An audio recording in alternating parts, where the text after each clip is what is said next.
Reste à savoir si cette tendance est conjoncturelle ou bien si un vrai changement de modèle est en cours. Merci Julie. Alors, on l'a dit, hein, est-ce qu'il y a eu un déclic avec la crise du Covid? Alors, un déclic, je pense qu'il...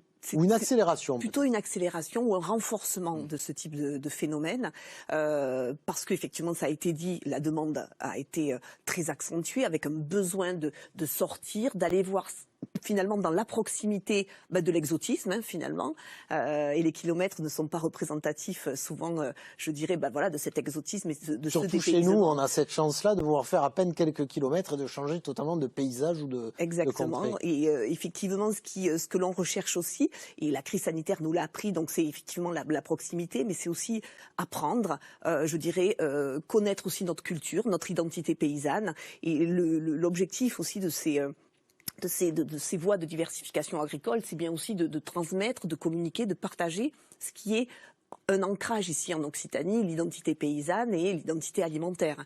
Donc finalement, la crise que nous avons traversée a effectivement renforcé, accéléré un certain nombre de comportements que l'on voyait se dessiner déjà depuis quelques décennies. Et ça donne aussi parfois lieu à des rêves. On idéalise aussi peut-être un peu parfois la campagne ou notre ruralité. Voilà, pour terminer. Tout à fait. Effectivement, nous on travaille sur cette production d'images, hein, parce que cette exploitation agricole, effectivement, elle est un lieu de production d'imaginaire très fort. Alors des imaginaires du touriste qui arrive sur l'exploitation avec ses perceptions, ses représentations, parfois très fantasmées, oui, très idéalisées, parfois très utopiques, d'une agriculture comme il n'en existe plus, hein, c'est-à-dire peut-être parfois très ancrée sur le passé et la nostalgie.